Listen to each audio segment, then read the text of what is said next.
ज्ञानतिमिरान्धस्य ज्ञानाञ्जनशलाकया चक्षुरुन्मिलितं येन तस्मै श्रीगुरवे नमः।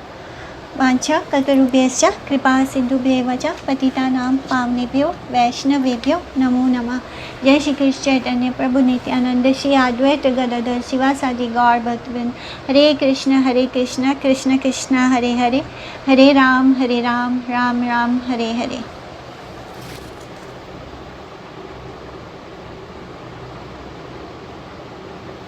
ठीक है, कल जहाँ स्टॉप किए थे आगे बढ़ते हैं।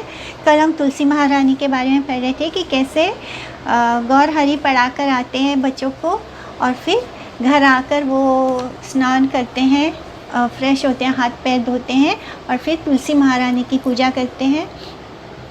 और तुलसी की मंजरी के सहयोग से ही हम अर्च अवतार श्री गोविंद विग्रह की अर्चना और विधि कर पाते हैं। तुलसी महारानी जो वृक्ष के रूप में अवतार ली है, तो ये हम सब पर कृपा करी है, उनके कारण ही हम श्री गोविंद के विग्रह की अर्चना और पूजा कर पाते हैं। तुलसी मंजरी द्वारा भगवान विष्णु के विग्रह की अर्चन विधि व्यवस्था सभी सात्वत वैष्णव स्मृति शास्त्रों में कथित है। यानी जितने भी स्मृति शास्त्र हैं, जितने भी वैष्णव स्मृति शास्त्र हैं, उन सब में ये दिया गया है कि भगवान विष्णु के विग्रह की जो पूजा होती है, जो अर्चना होती है, वो व्यवस्था तुलसी मंजरी के द्वारा ही संपन्न होती है। श्री गौर सुंदर ने अभी तदीय रूप से अर्च विग्रह श्री तुलसी के अंग पर जल सिंचन रूप अर्चन के बाद मैंने उनको जल चढ़ाया और फिर उसके बाद अपने कुल देवता या गृह देव श्री गोविंद अर्थात विष्णु विग्रह की शुद्ध पूजा की। तो उनके पास कौन से विष्णु विग्रह थे? शालिग्राम जी। इस लीला के द्वारा प्रभु ने भागवत सेवा परायण परमार्थी आदर्श गृहस्थ के अवश्य करणीय नित्य कृत्य का महान दृष्टांत प्रदर्शित किया।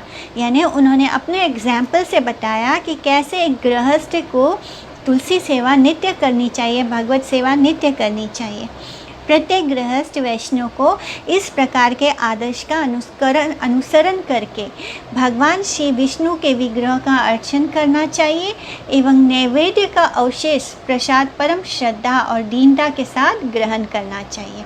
यानी हमें वही ग्रहण करना चाहिए जो भगवान को ऑफर करने के बाद जो प्रसाद हो जाता है, वही हमें बड़ी ही दीनता के साथ ग्रहण करना चाहिए। विश्वक्सेना श्री विष्णु का निर्माल्यधारी पार्षद चतुर्भुज देव विशेष। श्लोका में विश्वक्सेना दातव्यम नैवेद्यम तजतांस्कम एवं दुर्गा विनायकम व्यासम विश्वक्सेनम गुरुन् सुरान् स्वे स्वे स्थाने त्व अभिमुखान् पूजयेत् प्रोक्षणादिभिः दत्वाच मन मुच्छेसम विश्वक्सेनाय कल्पयते। एवं इस शेषोक्त श्लोकार्थ की श्रीधर स्वामी पाद कृत भावार्थ दीपिका टीका में तत्र उभयत्र भगवतो भोजन समाप्तिम ध्यात्वा आचमनम दत्वा उच्चेशम विश्वक्सेनाय कल्पयित्वा तद अनुज्ञया पश्चात स्वयं भुंजिता, अर्थात भगवान को निवेदित उनका उच्छिष्ट प्रसाद, उनका रेमनेंट विश्वक्सेन को समर्पण करने के बाद ही वही प्रसाद उनकी आज्ञा के स्वयं ग्रहण करें। यही शास्त्र की विधि है।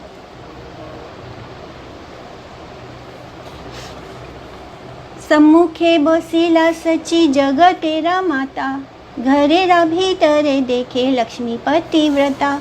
तो प्रभु का प्रसाद ग्रहण करते समय जगन माता श्री सची देवी सामने बैठी थी और पतिव्रता श्री विष्णु प्रिया देवी घर के भीतर से प्रभु को देख रही थी।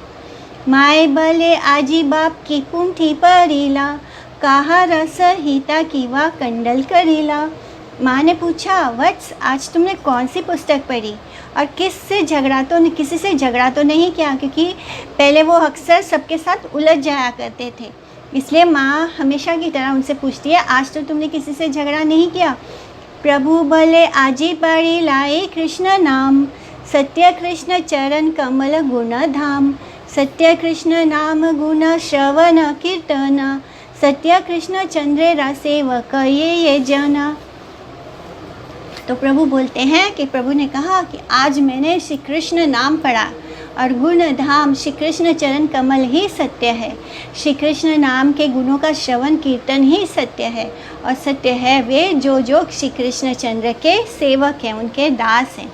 श्री सच्ची देवी के पूछने पर उत्तर में प्रभु ने कहा कि कृष्ण पाद पद्म ही समस्त सद्गुणों के मूल आश्रय का आकार और नित्य शुद्ध सत्व सनातन वस्तु है।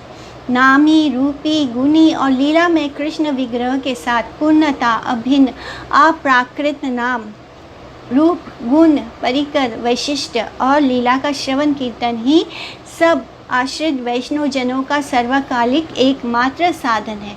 कृष्ण के नाम रूप गुण परिकर विशिष्ट और लीला का श्रवण कीर्तन करने वाले भक्त वृंद ही नित्य सत्य है।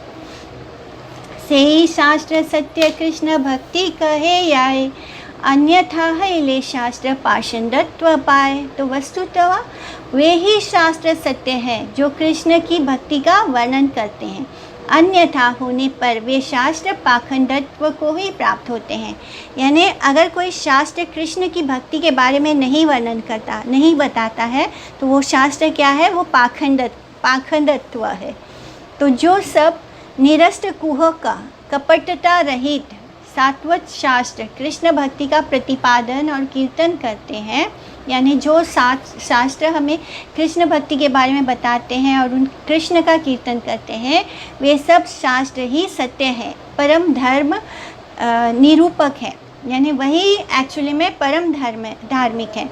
यदि किसी शास्त्र में कृष्ण के नाम का, उनके रूप का, उनके गुण का, उनके परिकर यानी जो उनके एसोसिएट्स हैं उनके बारे में और उनकी लीला की कथा का श्रवण कीर्तन नहीं हो रहा, अथवा कृष्ण भक्त के नित्यत्व और सर्वश्रेष्ठ गौरव महात्मा का वर्णन ना रहे, यानी कृष्ण के भक्तों का भी वर्णन ना हो, अथवा एकमात्र कृष्ण भक्ति ही सर्वोत्तम अभिधेयत्व के रूप में उल्लेखित ना हो, तब उसे शास्त्र कहने की अपेक्षा उसको उस पुस्तक को शास्त्र नहीं कहा जा सकता अगर उसमें कृष्ण के बारे में नहीं है, उनके नाम रूप गुण के बारे में नहीं है, उनके एसोसिएट्स के बारे में नहीं है, उनके लीला की कथा के बारे में नहीं है, कृष्ण भक्तों के बारे में नहीं है।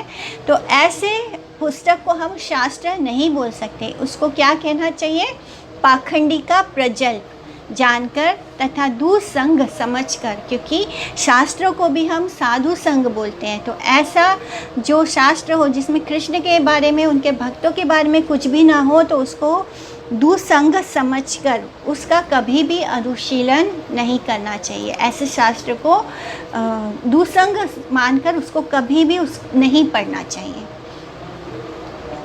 श्रीमध्य भाष्य धृत स्कंद पुराण वाक्य ऋग्यजु सामर्थर वाश्च भारतम पंचरात्रकम मूल रामायणं चैव शास्त्रमित्याभिधीयते यच्चानुकूलं मे तस्य तच्च शास्त्रं प्रकीर्तितम् अतो अन्य ग्रंथ विस्तारो नैव शास्त्रं कुर्वत मत। अर्थात ऋग्वेद, यजुर्वेद, सामवेद और अथर्ववेद, ये जो 4 वेद हैं, वेद एवं महाभारत, मूल रामायण और पंचरात्र, ये सभी शास्त्र कहे जाते हैं। इनके अनुकूल से जो दूसरे सब ग्रंथ हैं वे भी शास्त्रों की श्रेणी में आते हैं। यानी इनको जो विस्तार करके वेदों का जो विस्तार है, जो महाभारत से का विस्तार हुआ है, जो रामायण का होता है, तो उनको भी हम उन ग्रंथों को भी हम शास्त्रों की श्रेणी में रखते हैं। इनके अतिरिक्त जो भी ग्रंथ हैं वे सब तो कुमार्ग कुवर्तमान है, वे ग्रंथ शास्त्र नहीं है। यानी इन चीज़ों के, इन जिनके बारे में अभी मेंशन किया है, ऋग्वेद, यजुर्वेद, सामवेद, अथर्ववेद, और ये 4 वेद हैं, फिर महाभारत और मूल रामायण, और इसके बाद पंचरात्र, और फिर ये जो 5 हैं, 4, 2, 6 और 1, 7, तो ये जो हमारे 7 ग्रंथ हैं, इनको शास्त्र कहा गया है। और इन 7 ग्रंथों का जो भी आगे उनका विस्तार होता जाता है, उनको भी हम उन ग्रंथों को भी हम शास्त्र मानते हैं। इनके अलावा जो भी पुस्तक है, ग्रंथ है, उनको हम शास्त्र नहीं मानते, उनको हम कुमार्ग या कुवर्तमम कहते हैं। सात्विकेषु तत्व संदर्भ धृता मत्स्य पुराण का वाक्य।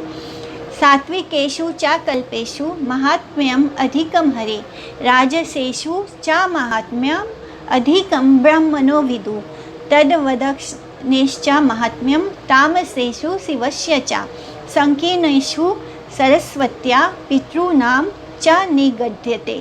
अर्थात सात्विक पुराण आदि शास्त्रों में हरि की महिमा ही अधिक वर्णित हुई है। जो सात्विक पुराण है उनमें हरि की महिमा वर्णित हुई है। जो राजसिक पुराण है उनमें ब्रह्मा की महिमा का आधिक्य है। एवं इसी प्रकार जो तामसिक पुराण है उनमें ब्रह्मा की भांति अग्नि, शिव और दुर्गा की महिमा का और संकीर्ण अर्थात सत्व, रजस, तमो मिश्रित विविध शास्त्रों में सरस्वती आदि देवी देवताओं की महिमा और पितृलोक का महात्म्य कीर्तित हुआ है। अनेक अनभिज्ञ भारवाही आत्म पर वंचना अभिलाषी, अपने और दूसरों को वंचना के अभिलाषी व्यक्तियों की धारणा है कि कृष्ण भक्ति और कृष्ण भक्तों की महिमा का गान करने वाले शास्त्र इंद्रिय परायण साकाम व्यक्तियों के विरुद्ध लिखे गए हैं। इसलिए वे सभी शास्त्र विवाद परायण और सांप्रदायिक हैं। किंतु श्री गौर सुंदर ने अपनी जननी को कृष्ण भक्त और कृष्ण भक्ति की महिमा के द्वारा केवल आध्यात्मिक ज्ञान रखने वाले उन समस्त मूर्ख व्यक्तियों का उनकी पूर्वोक्त भ्रांतिमयी धारणा से परित्राण करने की इच्छा से ही ये सत्यार्थ व्याख्या की है। तो एक्चुअली में भगवान बताना चाहते हैं, गौर हरि जो हैं वो बताना चाहते हैं कि जो भारवाही लोगों ने गलत तरीके से प्रचार कर रखा है कि जो जिसमें कृष्ण या कृष्ण भक्ति या कृष्ण भक्तों के बारे में है वो सब हमें नहीं पढ़ना है। जैसे कि ये बात फेमस करके रखी हुई है कि जो कृष्ण भक्ति करते हैं तो वो गरीब हो जाते हैं, वो कंगाल हो जाते हैं। यानी ये सब उन लोगों ने करके रखा है जो इंद्रिय परायण है, जो चाहते हैं कि लोग कृष्ण की तरफ ना जाएं और केवल भौतिक सुख के पीछे भागे। तो वो सत्य को छुपा देते हैं अपने गलत प्रचार से। तो ऐसे लोग जो भारवाही हैं, ऐसे अनभिज्ञ भारवाही जो हैं, वो कृष्ण भक्ति, कृष्ण भक्त और कृष्ण के बाकी जो महिमा का गान करने वाले शास्त्र हैं उनको समझते हैं कि जो लोग इंद्रिय परायण होते हैं, साकाम कर्मी व्यक्ति होते हैं, उनके विरुद्ध में लिखा गया है। यानी वो सब हमको नहीं पढ़ना चाहिए। इससे क्या होगा, हम संसार वगैरह छोड़कर विरक्त हो जाएंगे। पर अभी हम लोग कितने सालों से कृष्ण भक्ति में, तो ऐसा तो कुछ नहीं होता। कृष्ण भक्ति तो हमको ये नहीं बोलती है कि हम घर परिवार को त्याग दें, हम अपने रिश्तेदारों को त्याग दें। उल्टा कृष्ण क्या बोलते हैं कि आप जहाँ हो, जो हो, सबको कृष्ण को सेंटर में रख के सबके साथ जियो। यानी ना तो कृष्ण भक्ति हमसे ये कहती है कि हम अपनी पढ़ाई लिखाई छोड़ दें या हम जो कर रहे हैं काम उसको छोड़ दें। तो कृष्ण भक्ति हमको ये सब नहीं बोल रही है। हम जहाँ हैं, जिस स्थिति में हैं, वहाँ रहकर भी कृष्ण भक्ति कर सकते हैं। तो ये जो है ये गलत प्रचार किया गया है, जिससे कि कृष्ण के जो एक्चुअली में जो शास्त्र हैं उसको छोड़कर हम गलत दिशा में बढ़ जाएं। इसलिए गौर हरि ने इसको स्पेशली अपनी माता को बताया कि क्या पढ़ना चाहिए और क्या शास्त्र होते हैं। तो वह किसी प्रकार भी सांप्रदायिक विविधमान अर्थवाद नहीं है, अभी तो वही समग्र चरम कल्याण चाहने वाले जीवों का एकमात्र परम मंगलप्रद सिद्धांत है। यानी कृष्ण ही ऐसे जीवों का मंगलप्रद सिद्धांत है। आध्यात्मिक विचार परायण संकीर्ण चेता नारकी व्यक्ति ही सर्वेश्वर विष्णु पर तत्व कृष्ण को भी अन्य दूसरे देवताओं के साथ रखकर समान प्रतिद्वंदी या किसी संकीर्ण संप्रदाय विशेष के आराध्य देव के रूप में मानते हैं। यानी लोग जो हैं वो कृष्ण को भी अन्य देवी देवताओं के कैटेगरी में रख देते हैं। वो ये नहीं समझते कि कृष्ण इन सब से ऊपर हैं। जो देवी देवता हैं वो सब कौन होते हैं? वो भगवान के ही अपॉइंटेड होते हैं, जो इस संसार को चलाने के लिए भगवान ने जिनको अपॉइंट किया है वही देवी देवता होते हैं। लेकिन जो दूसरे लोग होते हैं वो भगवान को भी ले जाकर उन्हीं देवी देवताओं की श्रेणी में रख देते हैं। और इस तरह तब भी अपने निर्विशेष विचार परायण ज्ञान शास्त्र और अर्थवाद पूर्ण मधु पुष्पित फलश्रुति ज्ञापक बहु देवताओं की पूजा के उद्देश्य साकाम कर्म शास्त्रों की व्याख्यावाद और बागाडंबर बातुनी, इन दो प्रकार के दुसंगों का परित्याग करके एकांतिक कृष्ण भक्ति प्रतिपादक एकायन शास्त्रों का अध्ययन करने पर ही वे नित्य निश्रेयस की प्राप्ति का सुयोग्य उपलब्ध कर पाएंगे। तो ऐसे लोग क्या करते हैं? ऐसे जो स्वीट वेदों में जो बहुत ही मधुर पुष्पित यानी जो बहुत ही स्वीट लगता है, फल देने वाली जो श्रुति ज्ञापक होता है, जिसमें बहुत सारे देवताओं की पूजा का के बारे में लिखा है, कर्म कांड के बारे में लिखा है, साकाम कर्म शास्त्रों की व्याख्या और बागाडंबर बातुनी, इन दो प्रकार की चीज़ों से हमें दुसंगों से का हमें परित्याग करना है और एकांतिक कृष्ण भक्ति का प्रतिपादक यानी एकांतिक कृष्ण भक्ति करनी है। यस्मिन् शास्त्रे पुराणे वा हरिभक्ति न दृश्यते श्रोतव्यम नैव तथा शास्त्रम यदि ब्रह्मा स्वयं वदते। यस्मिन् शास्त्रे वेदानु पुराणेतर स्मृतिति हासादौ पुराणे वा हरिभक्ति, जिस शास्त्र या पुराण में एकमात्र श्री हरिभक्ति ही मुख्य तात्पर्य रूप से दृष्टिगत नहीं होते हो, तो साक्षात चतुर्मुख ब्रह्मा भी यदि उस शास्त्र का वर्णन करके सुनाए तब भी उसे श्रवण नहीं करना चाहिए।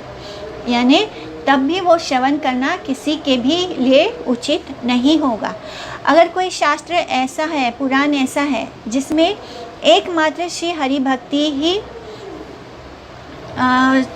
तात्पर्य रूप से दृष्टिगत नहीं होती है, यानी जो शास्त्र हमें श्री हरि की भक्ति के बारे में नहीं बताता, लेकिन अगर वो ही शास्त्र को ब्रह्मा जी भी आकर हमको बता रहे हैं, सुना रहे हैं, तो हमको वो चीज़ नहीं श्रवण करना। अगर उसमें कृष्ण नहीं है तो ब्रह्मा भी आकर ऐसे शास्त्र के बारे में बताए तो हमको उसको नहीं श्रवण करना है। चांडाल चंडाल नहे यदि कृष्ण बले, विप्र नहे यदि असत पथे चले। तो चांडाल भी यदि कृष्ण नाम कहे तो वह चांडाल नहीं है। चांडाल चांडाल ना है यदि कृष्ण बोले, चांडाल चांडाल नहीं है यदि वो कृष्ण बोलता है। विप्र नहीं होता अगर यदि असत पथ पर चलता है।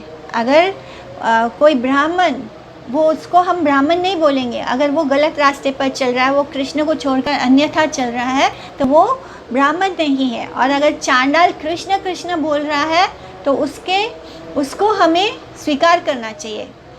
चांडाल भी यदि कृष्ण नाम कहे तो वो चांडाल नहीं है, और विप्र भी यदि असत पथ पर चले तो वो विप्र नहीं है। प्राकृत प्रस्ताव से चांडाल वो होते हैं जो डॉग ईटर्स बोलते हैं, जो कुत्तों को भी मार के खाने वाला जो जाति होती है उसको चांडाल बोलते हैं। लेकिन अगर वो चांडाल भी कृष्ण कृष्ण नाम करने लगे तो उसको चांडाल नहीं कहेंगे। प्राकृत प्रस्ताव से चांडाल कुलोद अद्भुत होने पर भी कृष्ण भक्त की ब्राह्मणोत्तमा एवं ब्राह्मण कुल उत्पन्न होने पर भी असद वृत्ति पर निर्भर करने वाले कृष्ण भक्तिहीन पाखंडी का चांडालत्व शास्त्र सिद्ध है। जाति सामान्य बुद्धि से उन दोनों का दर्शन निषिद्ध है। रुचि वृत्ति स्वभाव अथवा लक्षणानुसार ही उनके वर्ण का निर्देश करना उचित है। यही समग्र श्रुति स्मृति पुराणोतिहास पंचरात्र आदि शास्त्रों का अभिप्राय और सिद्धांत है। आर्जवम ब्राह्मणे साक्षात शूद्रोनार ज्वलक्षणा गौतमस्तित्वति विज्ञाय सत्य काम उपानयत। अर्थात ब्राह्मण में साक्षात सरलता विद्यमान रहती है एवं शूद्र में कुटिलता विद्यमान रहती है। इस प्रकार से गुण विचार करके ही हरिद्रुमद गौतम ने सत्यकाम को उपनयन या सावित्री संस्कार प्रदान किया था। जो ब्राह्मण होता है उसके स्वभाव में क्या होता है? सरलता होता है। जो शूद्र होता है उसका स्वभाव कुटिल होता है। शुगस्य तदानादर शवनादत्ता द्रवनात् सुच्यते ही नासो पौत्रायणा शूद्रा शुचिरा द्रवन मेवा ही शूद्रतम। इसी का पूर्ण प्रज्ञ माध्व भाष्य। राजा पौत्रायणा शोकाश्रुदेति मुनिनोदिता प्राण विद्यां वापस्यास्मत् परम धर्म वाप्तवान। पद्म पुराण। अर्थात शोक द्वारा जो द्रवीभूत हो वही शूद्र है। और पद्म पुराण में लिखा है कि राजा पौत्रायन क्षत्रिय होने पर भी शोक के वशवर्ती होने के कारण रैक्व मुनि द्वारा शूद्र रूप से कथित हुए थे। उन्होंने इन रैक्व मुनि से प्राण विद्या प्राप्त करके परम धर्म को प्राप्त किया। यानी एक राजा थे पौत्रयान, वो क्षत्रिय होने पर भी शोक के वशवर्ती होने के कारण क्या हो गया? रैक्व मुनि ने उनको शूद्र रूप से उनको शूद्र कहा, क्योंकि जो शोक करता है वो क्या होता है? वो शूद्र होता है। और अगर कोई राजा जो ये राजा थे ये क्षत्रिय थे लेकिन ये शोक कर रहे थे, इसके कारण उनको जो रैक्व मुनि थे उन्होंने उनको शूद्र रूप से कथित किया था।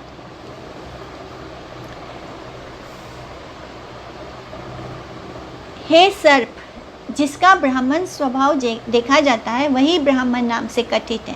जिसका ब्राह्मण स्वभाव ना हो उसका शुद्ध रूप से निर्देश करना चाहिए। यानी स्वभाव को इम्पोर्टेंस है, जन्म का इम्पोर्टेंस नहीं है कि आप किस कुल में जन्म लेते हैं या ब्राह्मण के पुत्र है, ब्राह्मण के पुत्र होने से आप ब्राह्मण नहीं हो जाते। तो वही ब्राह्मण नाम से कथित है जिसका स्वभाव ब्राह्मण जैसा हो। जिसका ब्राह्मण स्वभाव देखा जाता है वही ब्राह्मण नाम से कथित है, और जिसका स्वभाव ब्राह्मण नहीं हो उसको शूद्र समझना चाहिए।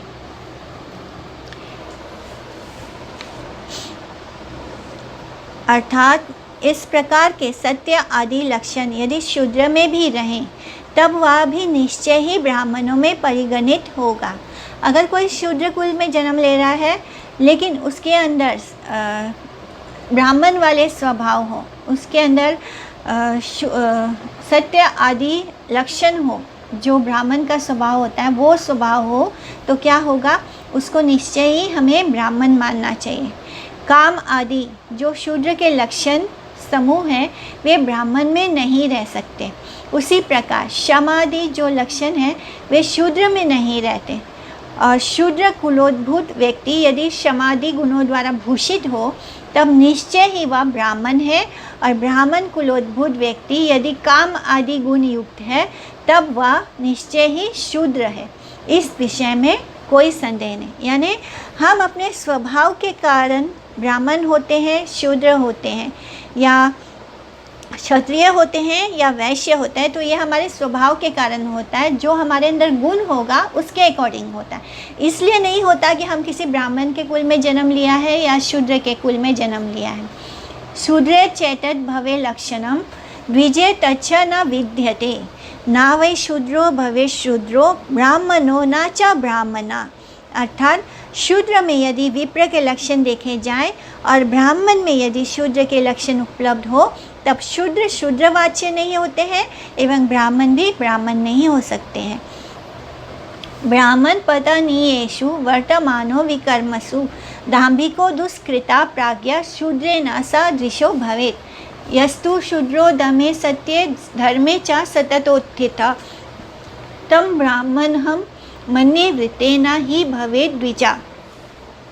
अर्थात जो ब्राह्मण दम्भी हो और दुष्कार्य परायण होकर पतन के योग्य असत कर्म में लिप्त रहता है वह शूद्र तुल्य है। और जो शूद्र इंद्रिय निग्रह, सत्य, और धर्म के विषय में सतत उद्यम विशिष्ट है, उसकी मैं ब्राह्मण रूप से विवेचना करता हूँ, क्योंकि ब्राह्मण होने के कारण एकमात्र हरिभजन रूप सदाचार ही है। तो अगर कोई शूद्र होकर भी हरि भजन कर रहा है तो उसको ब्राह्मण माना जाएगा। हिंसा नृता प्रिया लुप्ता सर्वो कर्मोपजीवना कृष्णा शौच परिभ्रष्टास्ते द्विजा शूद्रतां गता सर्वभक्ष्य रतिर्नित्यं सर्वकर्म करो शुचि त्याक्ता वेदस्त्वनाचारा सा वै शूद्र इति स्मृता।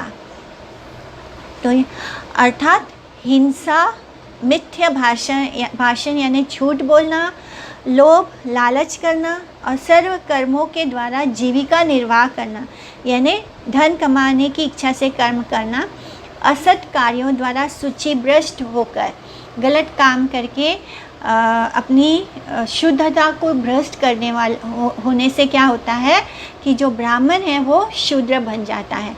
यानी ब्राह्मण को ये सब करना अलाउड नहीं होता। ब्राह्मण को बाहर जाके काम करना, जीविका अर्जित करने के लिए काम करना, ये अलाउड नहीं होता। उसका काम होता है सबको भगवान की भक्ति के प्रचार करना, शास्त्रों का अध्ययन करना।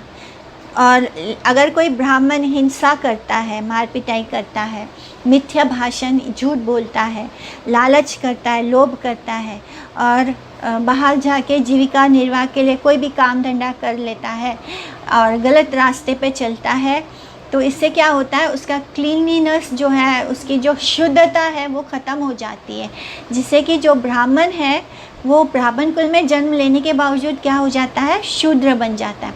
और आजकल हम लोग जिन ब्राह्मणों को घर में पूजा पाठ के लिए भी बुलाते हैं तो बहुत बारी वो लोग शुद्ध नहीं होते हैं। वो लोग लहसुन प्याज भी खाते हैं, वो लोग बाहर जाके जॉब भी कर रहे होते हैं और फिर घर घर जाके पूजा भी कर लेते हैं। तो ऐसे लोगों को हम शुद्ध ब्राह्मण नहीं बोल सकते। ऐसे लोग क्या होते हैं, शूद्र होते हैं। भक्ष्य अभक्ष्य सब कुछ खाने में रुचि रखने वाले, यानी जो नियम होता है एक शुद्ध होने, शास्त्र पढ़ने के लिए, शास्त्रों में मन कब लगता है, जब हमारा जो भोजन होता है वो शुद्ध होता है। तो ऐसा जो कुछ भी खा लेते हैं, गलत सलत खाते हैं, बाहर का अभक्ष्य पदार्थ खाते हैं, ऐसे सदा सब कर्म करने वाले, शौचाचार विहीन, वेद पाठ का परित्याग करने वाले अनाचारी व्यक्ति को ही शूद्र कहा जाता है। ना योनिर नापि संस्कारो ना श्रुतम ना च संताति कारणानि द्विजतस्त्वस्य वृत्तमेव तु कारणम सर्वोऽयं ब्राह्मणो लोके वृत्ते न तु विधीयेत वृत्ते स्थितः तस्तु शूद्रो अपि ब्राह्मणत्वं नियच्छति।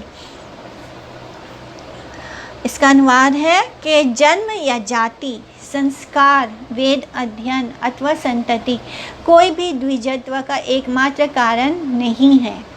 यानी कोई ब्राह्मण होने का मतलब ये नहीं होता है कि वो जन्म से या जाति से, संस्कार से या वेदों का अध्ययन करने के कारण कोई भी ब्राह्मण नहीं हो जाता, द्विजा नहीं होता। वृत्ता यानी सच्चरित्र, सत्य चरित्र हो जिसका ही द्विजत्व का एकमात्र कारण है, जिसका चरित्र अच्छा हो, सत्य पर हो। वृत्त अर्थात द्विजा वर्णाभिव्यंजका, द्विजा वर्ण परिचायका, स्वभाव से प्रतिष्ठित होने से शूद्र भी ब्राह्मणत्व को प्राप्त कर लेता है। अगर कोई शूद्र हो और फिर भी उसके अंदर सारे गुण, उसके अंदर क्लीनलीनेस हो, अंदर जो इंटरनल क्लीनिनेस होता है वो हो, उसका चरित्र अच्छा हो, तो वो भी ब्राह्मण कहलाएगा। ना शूद्रो, ये अलग अलग शास्त्रों में वर्णन आ रहा है इनका, जिसको मैं अभी पढ़ के आप लोग को सुना रही हूँ। ना शूद्रो भगवत भक्तास्ते तु भगवता मता सर्ववर्णेषु ते शूद्रा ये न भक्ता जनार्दने। ये पद्म पुराण का आता है कि अर्थात भागवत भक्ति परायण व्यक्तियों को कभी भी शूद्र नहीं कहा जा सकता। यानी जो लोग कृष्ण भक्ति करते हैं या जिन्होंने भले ही शुरुआत ही क्यों ना की हो, लेकिन जो कृष्ण के शरण में आ जाते हैं, जो कृष्ण भक्ति करते हैं, उनको कभी भी उनको कभी भी किसी भी तरह से शूद्र नहीं कहा जा सकता, उनको तो भागवत ही कहा जाता है। यानी जो कृष्ण भक्ति करते हैं, जो कृष्ण भक्ति मार्ग पर चल रहे हैं, उनको भागवत कहा जाता है।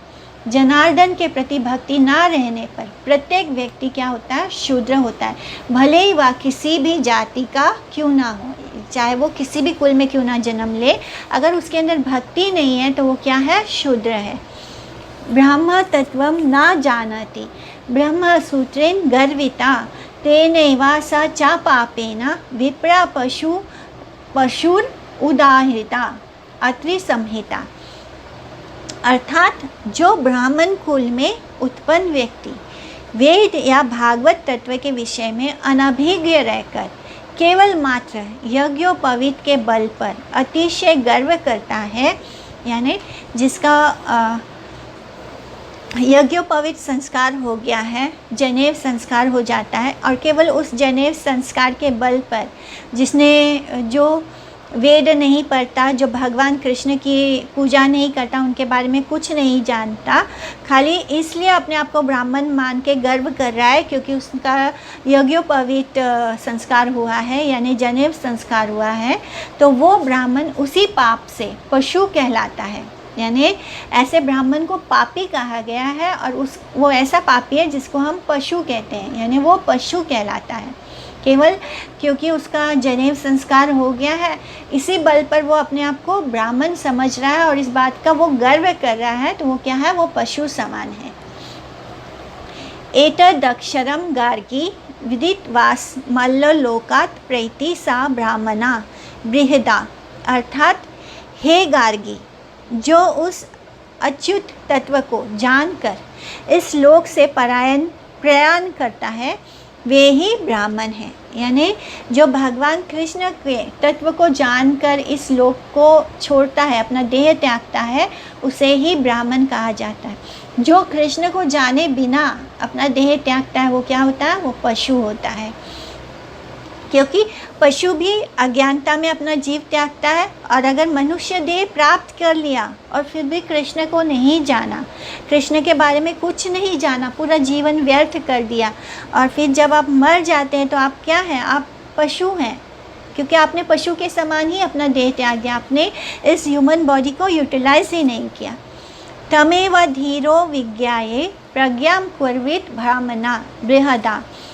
अर्थात बुद्धिमान ब्रह्म यज्ञ पुरुष को चाहिए कि वह उन पर ब्रह्म को शास्त्र आदि से जानकर प्रेम भक्ति की प्राप्ति के लिए यत्न करें। विष्णुर्यम यतो यासित तस्मात् वैष्णव उच्यते सर्वेषां चैव वर्णानां वैष्णवा श्रेष्ठ उच्यते। पद्मोत उत्तर खंड। तो अर्थात विष्णु संबंधी है वही वैष्णव नाम से कथित होता है। जो विष्णु से संबंधित होता है वो वैष्णव नाम, उसको वैष्णव कहा जाता है। एवं वैष्णव ही सभी वर्णों में सर्वश्रेष्ठ होता है। यानी जो वैष्णव होते हैं वो सभी वर्णों में सर्वश्रेष्ठ है, ब्राह्मण से भी ऊंचे कुल में आ जाते हैं। सकृत प्रणामी कृष्णस्याम मातृस्तन्यम पिब्बेना ही हरिपादे मनो येषां ते भयो नित्यं नमो नमः। पुक्वसा स्वपचो वापि ये च अने मलेच्छ जातया ते अपि वंद्या महाभागा हरिपादोक सेवका। पद्म पुराण के स्वर्ग खंड में आता है। अर्थात जिन्होंने केवल मात्र एक बार भी समस्त अहंकार का परित्याग करके कृष्ण को प्रणाम किया है, उन्हें फिर माता का स्तनपान नहीं करना पड़ेगा। जिसने अपने जीवन में केवल एक बार अपना अहंकार त्याग कर कृष्ण को प्रणाम किया होगा, उसको दोबारा कभी माता के गर्भ में नहीं जाना पड़ेगा। पुकवस एक वर्ण संकर जाति होती है जिसको पुकवस कहा जाता है, और स्वपच कुत्ते का मांस खाने वाला चंडाल को स्वपच कहा जाता है। यहाँ तक कि मलेच्छ जाति समूह भी यदि एकांत भाव से, जो मलेच्छ जाति होते हैं, अगर वो भी एकांत भाव से हरिपाद पद्मों में शरण ग्रहण करके सेवा में रत होते हैं, तो वे भी वंदनीय और महाभाग हैं। ना मे भक्तश्चतुर्वेदी मद भक्ता स्वपचा प्रिया तस्मै देयम लतो ग्रामम साचा पूज्यो यथा ह्ययम। स्कंद पुराण। अर्थात चारों वेदों का पाठ करने वाला चतुर्वेदी ब्राह्मण भी यदि वह अभक्त है तो मेरा प्रिय नहीं है, और चांडाल भी यदि वह भक्त है तो वह मेरा प्रिय है। भक्त ही यथार्थ रूप से दान का पात्र एवं ग्रहण का पात्र है। भक्त सर्वथा मेरी ही भांति पूज्य है। तो इस तरह भगवान कह रहे हैं। भक्त क्या है? भगवान भक्त को अपनी ही भांति मानते हैं। अगर कोई चतुर्वेद भी पढ़ लिया, चतुर्वेदी ब्राह्मण क्यों ना बन जाए, अगर उसने उन वेदों का सार ही नहीं समझ पाया और वो अभक्त है तो क्या होता है? भगवान उसको प्रेम नहीं करते, वो उनका प्रिय नहीं होता। लेकिन अगर कोई चांडाल है लेकिन फिर भी उसको ज़्यादा उसने ज्ञान नहीं हासिल किया, लेकिन फिर भी वो किसी तरह कृष्ण भक्ति कर रहा है, उसको कृष्ण से प्रेम हो जाए तो वो कृष्ण का प्रिय बन जाता है। अहो वता स्वपचो तो गरियान यज्जी भाग्रे वर्तते नामा तुभ्यम तेपुस्तपस्ते जुहुवो स्न सस्नुरार्या ब्रह्मानुचु।